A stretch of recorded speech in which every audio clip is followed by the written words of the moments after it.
Amy, a young woman, ran away from her family because she no longer wanted to be blindly obedient to her father.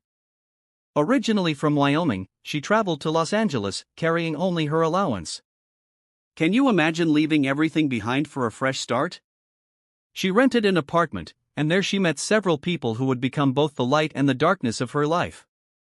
She befriended a woman named Alyssa, who helped her find a job. Amy was able to get hired as a janitor at a mall. But wait, what shocking secret is about to change everything? Stay tuned to Dark Voices to find out. There, she also met a woman named Julie, who became her friend, but secretly, Julie was insulting her because of her background. Amy was a diligent janitor, which is why she was liked by the very people she apologized to. Once, an elderly woman entered the mall, and the security guard would not have allowed it had Amy not pleaded for her. Amy was temporarily instructed to watch over the old woman and even helped her eat there.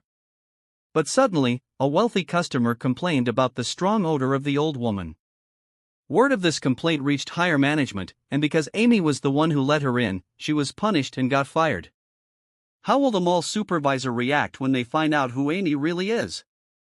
How will those who oppress her react once they discover that she is, in fact, the heiress to that very mall?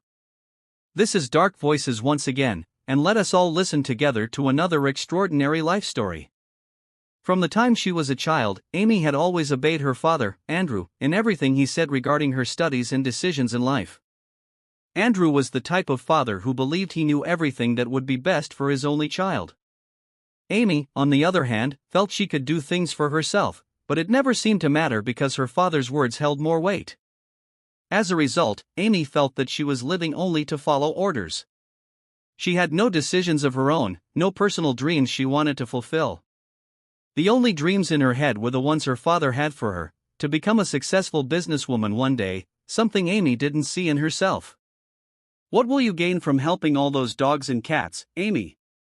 I told you to use what you studied so you can earn a living and help your mom and me, Andrew said angrily. But what are you doing? You're devoting your life to feeding stray dogs and cats.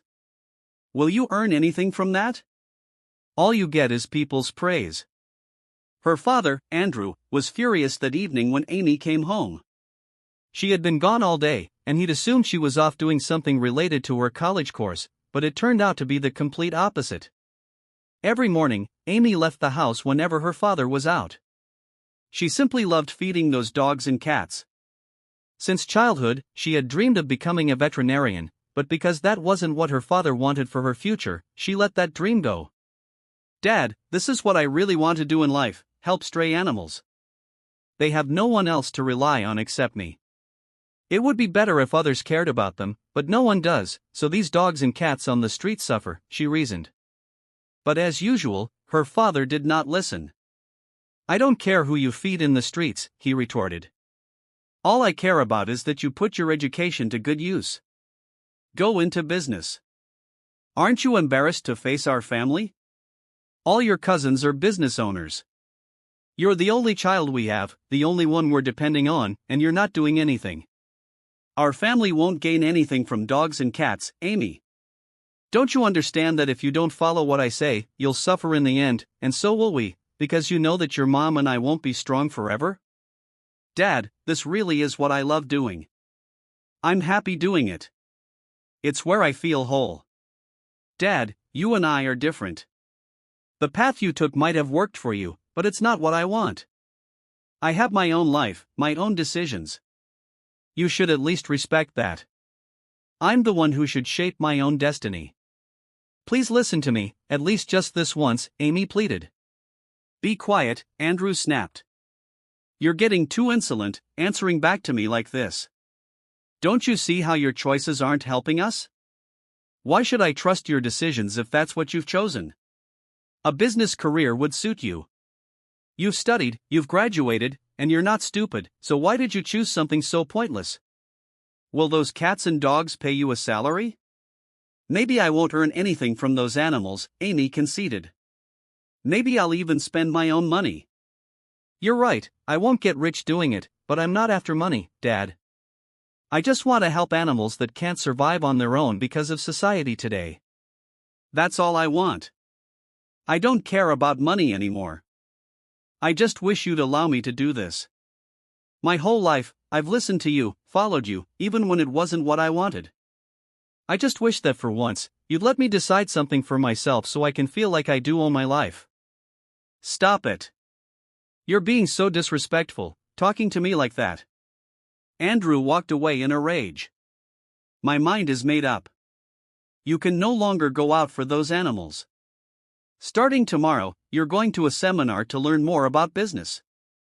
That's what will make you rich and give you and us a good life, not those cats and dogs on the streets.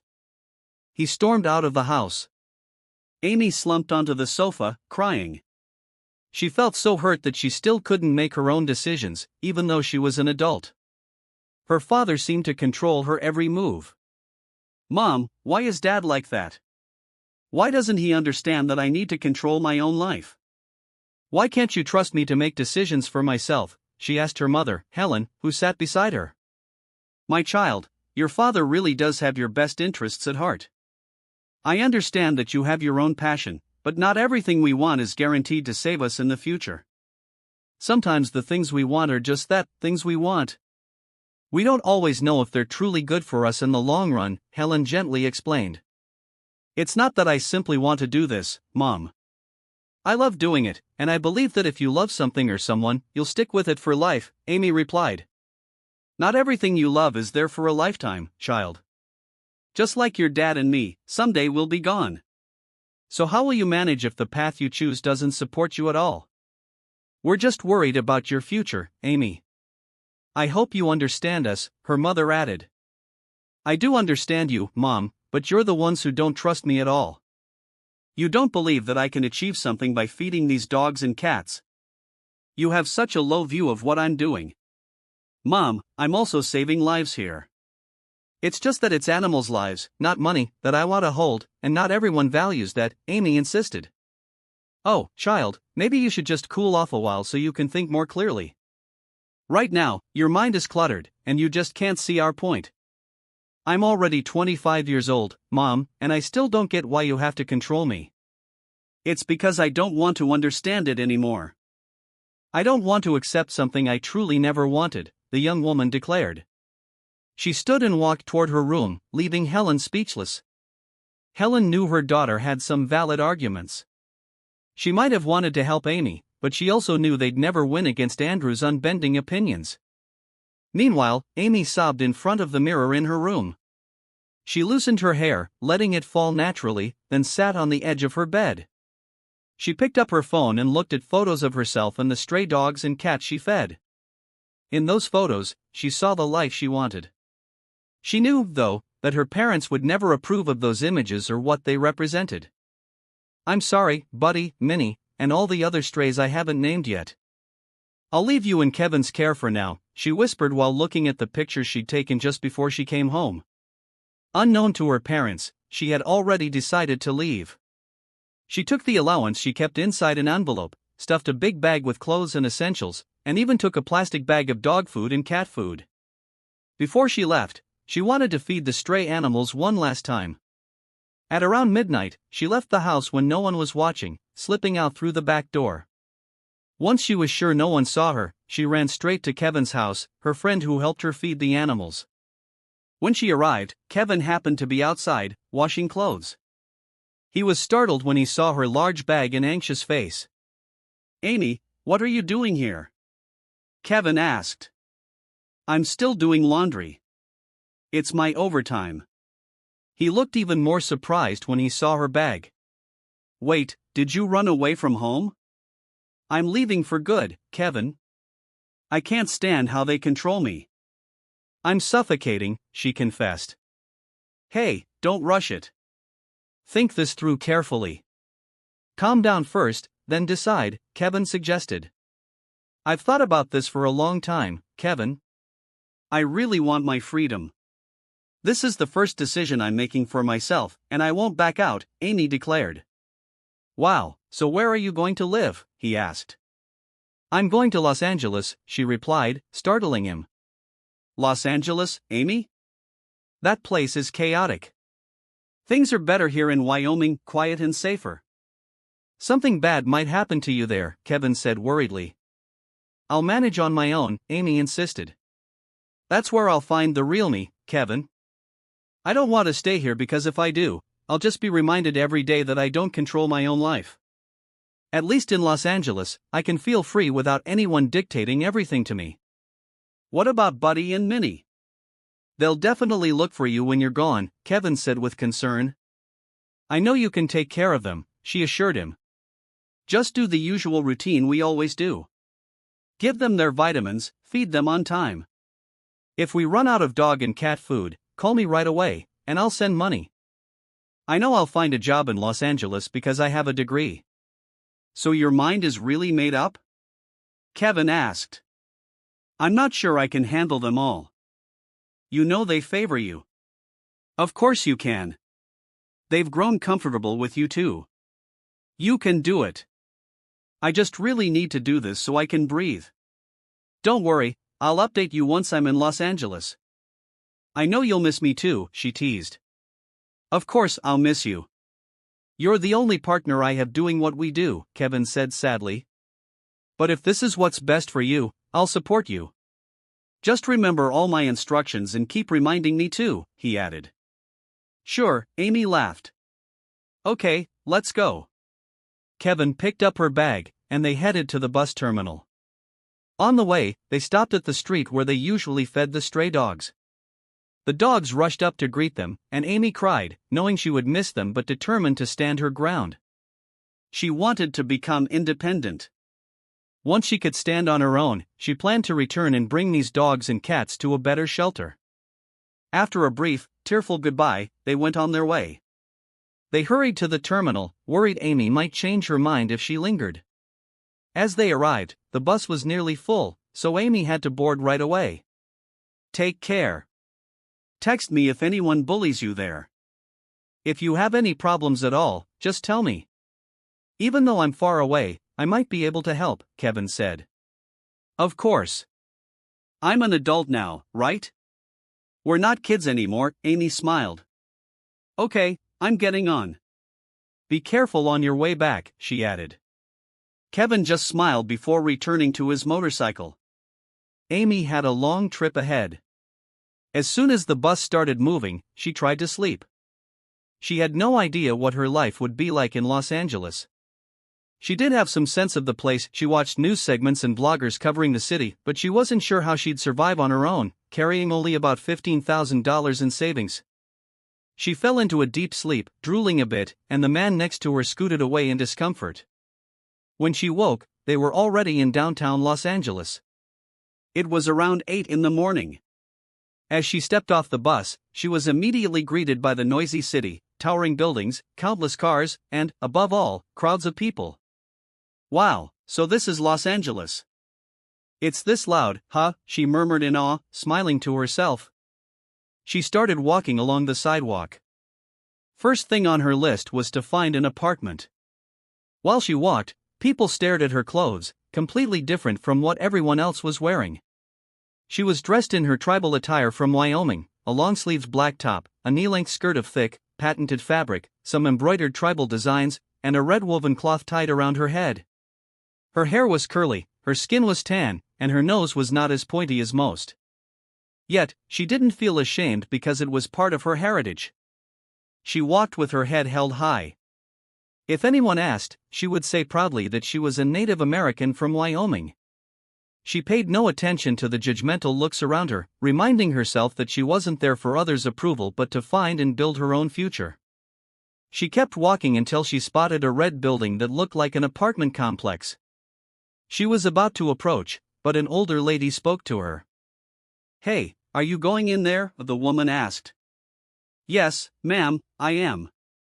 I'm looking for a place to rent. I came from Wyoming, Amy replied politely. Oh my goodness, don't you know what that building is? The older lady exclaimed. That's actually a motel, not an apartment, where people with no plans in life stay. They end up jobless, have kids they can't support, then blame the government when they get no assistance. Pardon? Amy asked, not sure she'd heard correctly. The older lady just sighed. You're innocent, young lady. If you're looking for an apartment, follow me. Where are we going? Amy asked. Do you know of a cheap apartment? You do look like a nice, decent girl, so I'll help you out, the older woman said, sounding reluctant but sympathetic. Amy followed her. This woman led her to a big red apartment in a small neighborhood. Once inside, everyone stared at Amy, some whispering, others blatantly making remarks.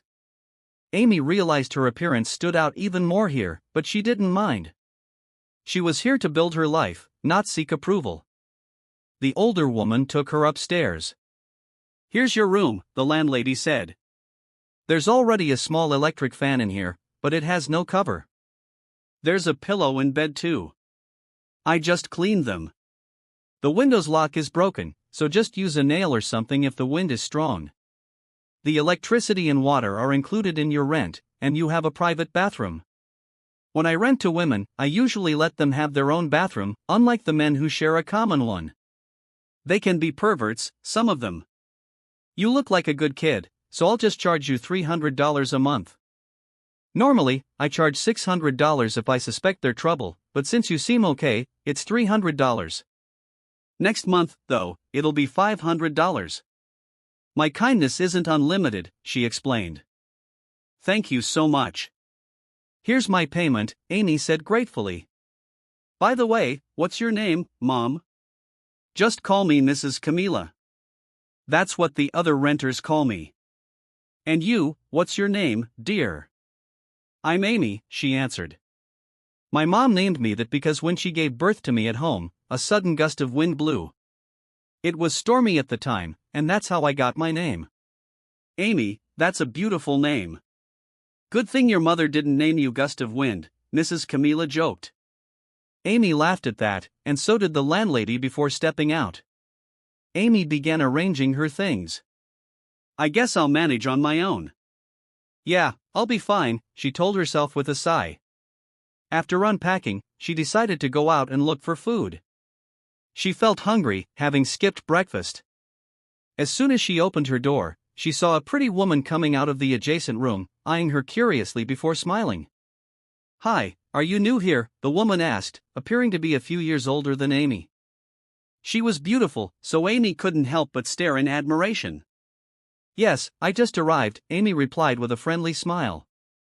Nice to meet you. What's your name? Nice to meet you too. I'm Amy, and you?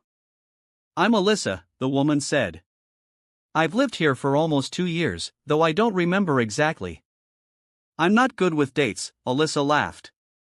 Oh, I see. By the way, do you know a nearby place to eat? Amy asked, feeling awkward but pressing on. Alyssa set aside the broom she was carrying and stepped closer. There's a little cafeteria next to this apartment. It's owned by Mrs. Camila's daughter. You can eat there, but if you want fast food, there's a place near the footbridge at the corner. Just make sure you actually use the footbridge. Someone got hit crossing under it once. Thanks so much, Amy beamed, grateful. I appreciate the help. No problem. If you need anything, let me know. I can guide you around. Some of the other renters here can be a bit off, so they might bother you, Alyssa said. Oh, by the way, aren't you going to change clothes? Why, do I look weird? Amy asked self-consciously. Not at all. I'm just worried people outside might stare. Folks here can be ignorant.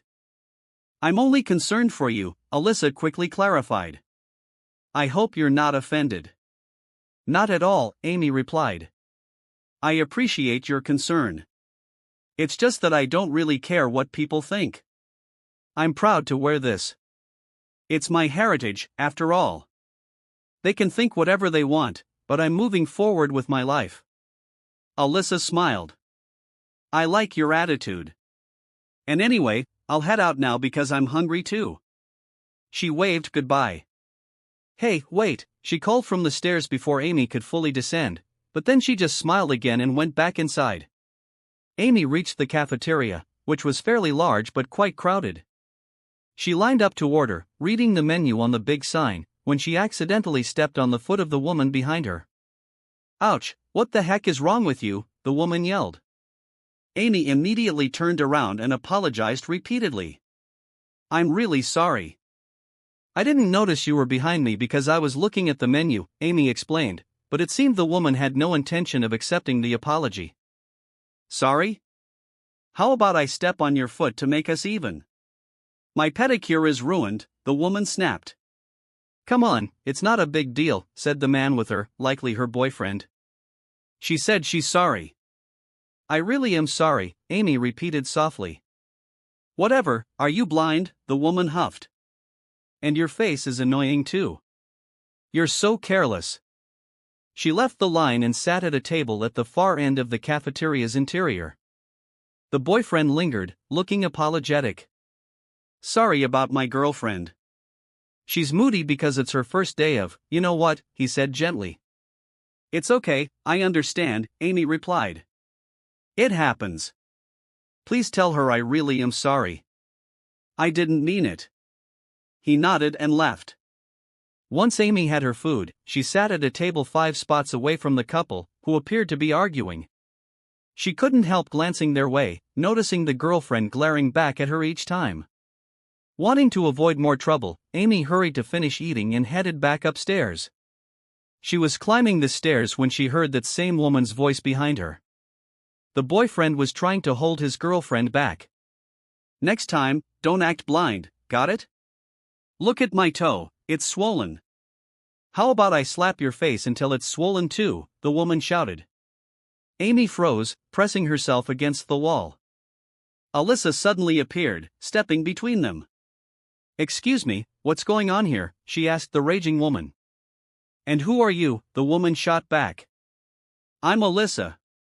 I work in the same place you do, sales clerk at the mall."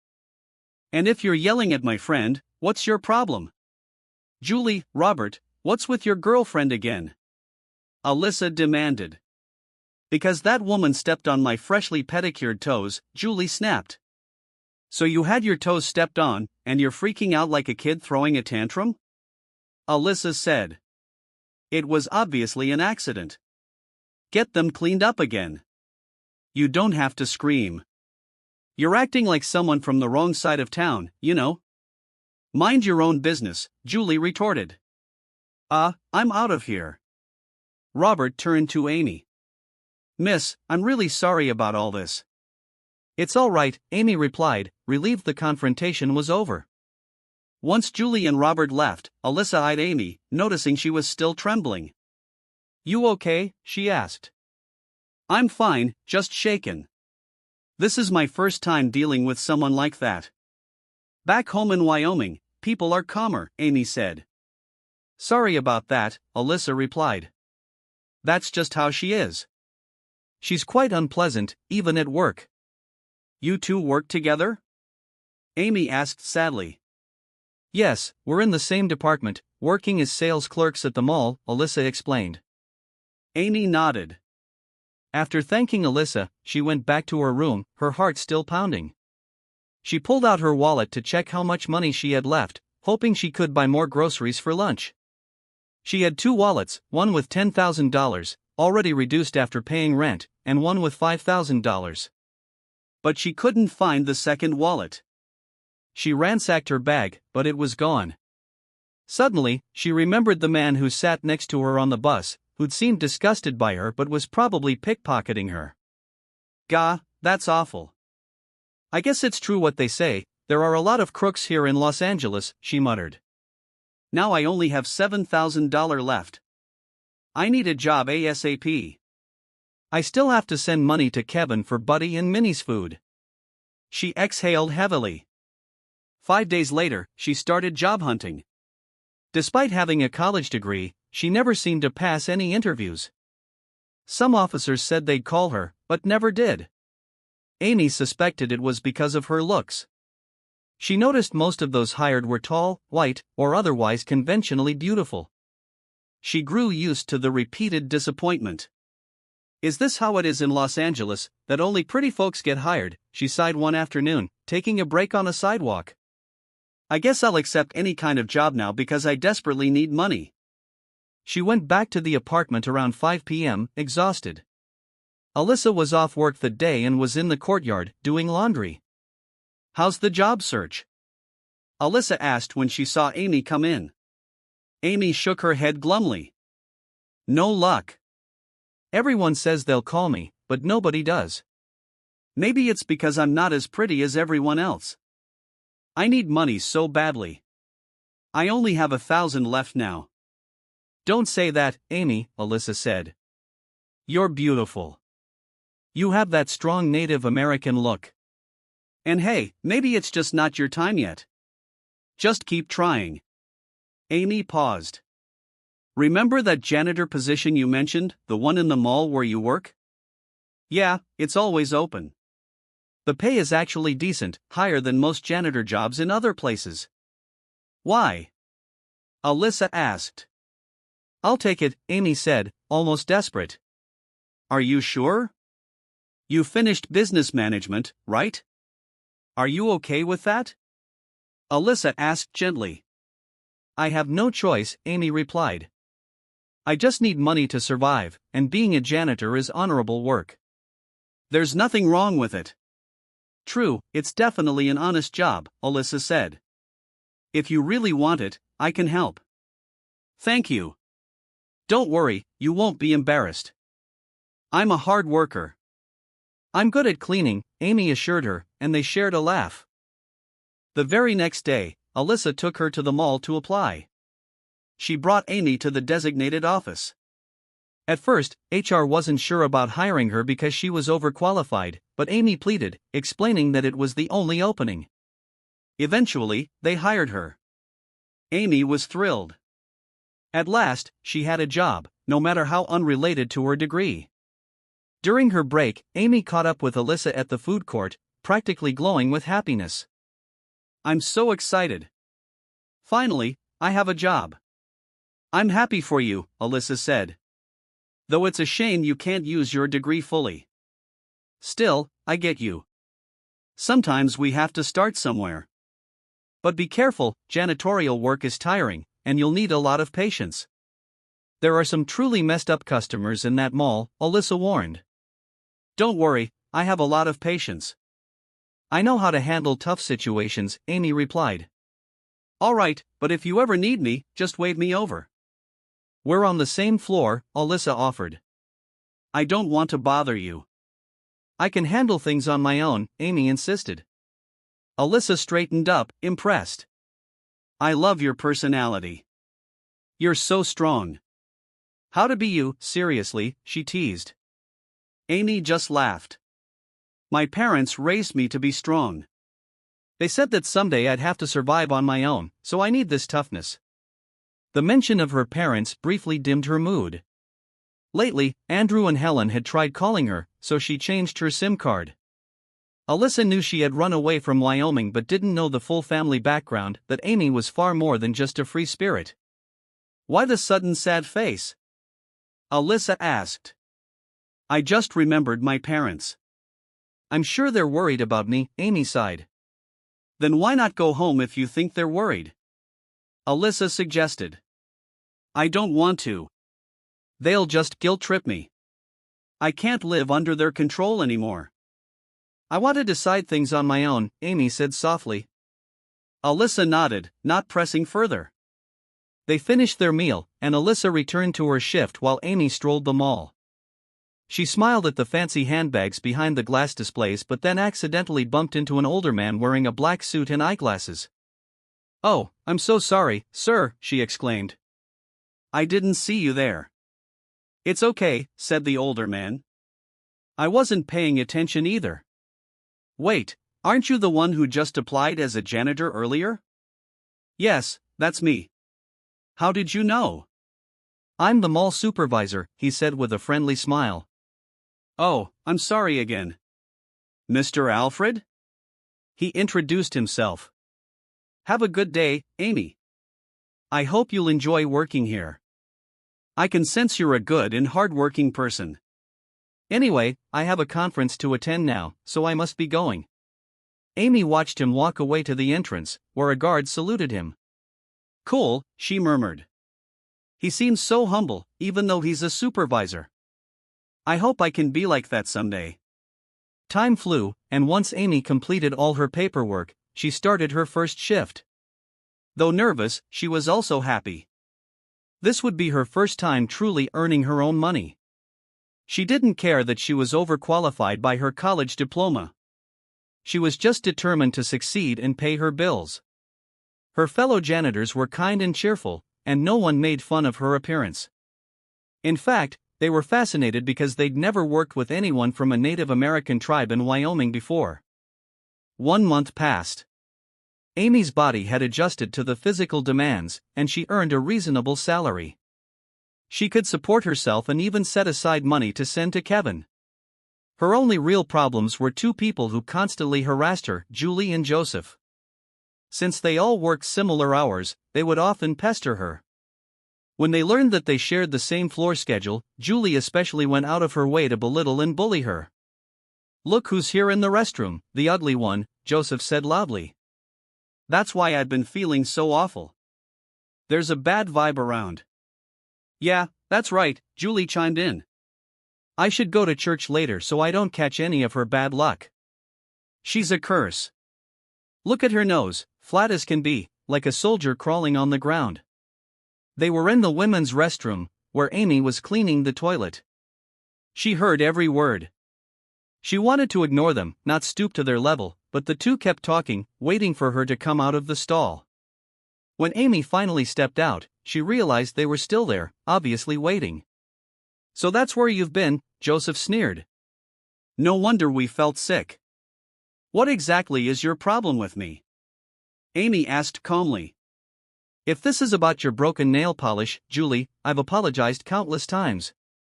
Julie stepped forward, glaring at her. Amy's heart pounded in fear. "You really don't know what you did to me, or are you just stupid?"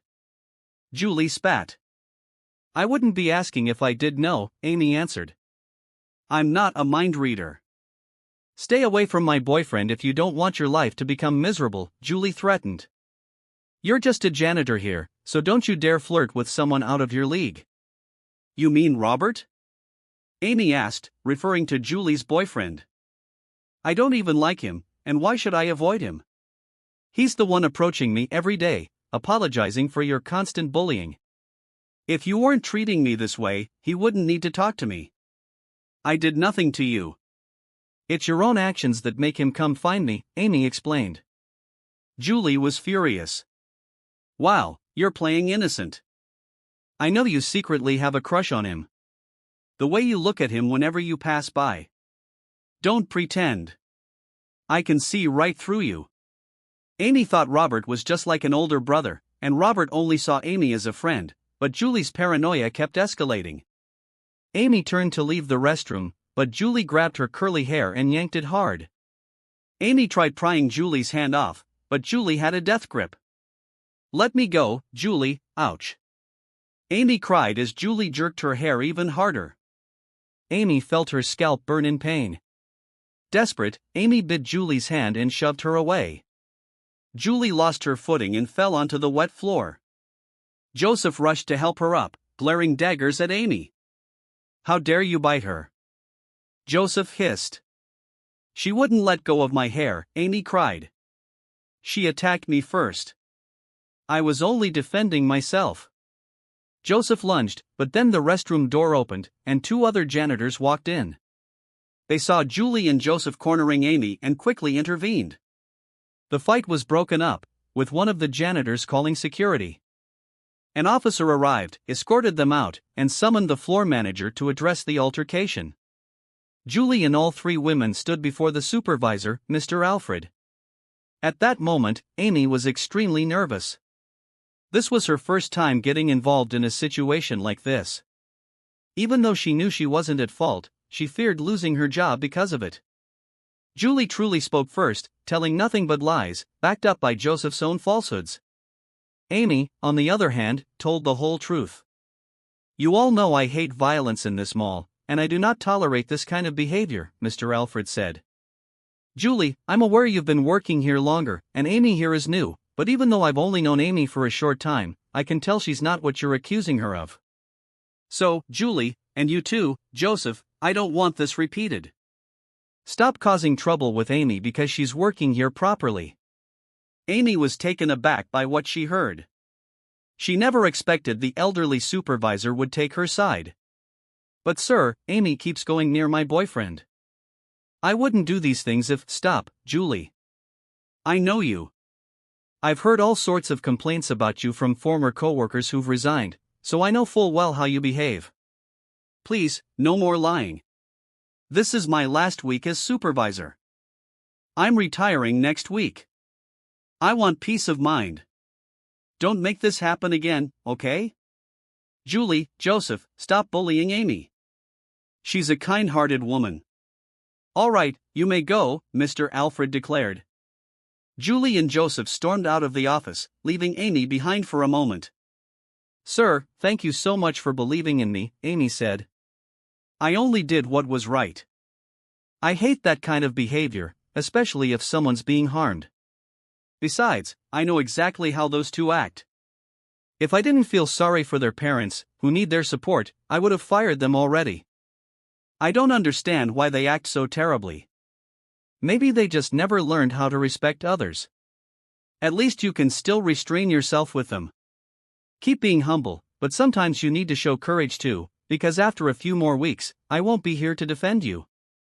I'll be retiring, kid, so you have to stand up for yourself. Fight back if you must, but don't pull anyone's hair, okay? Show them that being right has nothing to do with your position. Understand? Mr. Alfred said with a friendly smile. Amy nodded like a child. She felt relieved, as if she'd known Mr. Alfred for a long time. Having him defend her like that meant a lot to her. However, life at work became harder for Amy.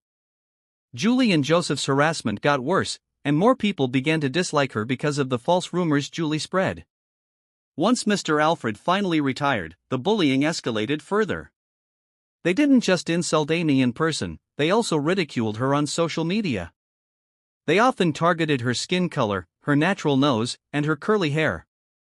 She didn't tell Alyssa everything she was going through because she didn't want her friend's job to be jeopardized. She confided mostly in Mrs. Belinda, the fellow janitor, sometimes even bursting into tears in front of her.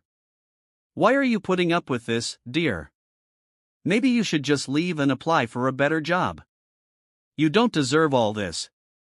You're such a good person, Mrs. Belinda suggested as the two of them cleaned the women's restroom together.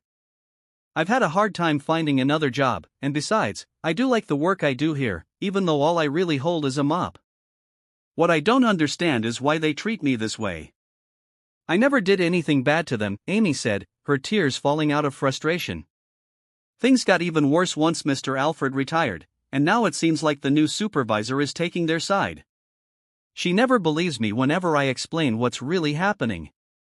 That new supervisor, what's her name again? Clarice? My goodness, just from the looks of her, you can tell she's trouble. Stop crying, dear. If you need someone to talk to, I'm here. Come on, let's finish up in here before they wonder why we're taking so long, Mrs. Belinda said. They finished cleaning and clocked out. That day ended on a heavy note for Amy. She received more hurtful comments and ridicule than ever. She had thought she could endure it, but day by day, it started to wear her down. Sometimes, she didn't even want to go to work, and she found herself questioning her own appearance and background. She wondered if she wouldn't be so mocked if she weren't a Native American from Wyoming. She was beginning to lose self-esteem about who she was. Her only goal now was to figure out how to survive these insults and constant provocation from Julie. When she arrived at her apartment, Mrs. Camila noticed her sitting on the steps, looking exhausted, gazing blankly into space. The older woman walked over, carrying a small plastic tub. You look like you just came from a funeral. Who died, so I can get some coffee for the wake, she joked. Amy didn't respond. She just stayed frozen on the staircase. Maybe that was a bad joke. What happened, dear? Are you all right? Mrs. Camila asked again. It's so exhausting being ugly, Mrs. Camila, Amy replied. The older woman's eyebrows furrowed. She didn't like the way Amy had just described herself. Why?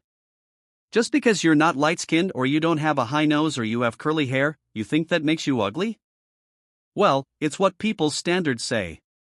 If I can't reach their standards, I end up feeling ugly. Different people have different standards, kid. You have them, I have them, but you shouldn't live trying to meet theirs. Those are their standards. They can keep raising the bar all they want, but you'll never gain anything by chasing it. You need to focus on yourself because that's what you can control, your own life. You'll present your own version of beauty to the world. There's nothing we can do about what others think. It's no longer your problem if someone's narrow idea of beauty is just outward appearance. Think about yourself, how you can love yourself more. Besides, Amy, you're not ugly at all. You've just been blinded by the type of beauty other people have, so you lose love for yourself. Remember, people's beauty comes in all shapes, outside and inside. You, for instance, are beautiful on the inside and in your own looks too. You should watch pageants like Miss Universe. Lots of contestants there look similar to you, and yet people think they're gorgeous because those women know the other angles of beauty. Those are the kinds of people you should pay attention to, not the ignoramuses who think beauty means only being white and sexy.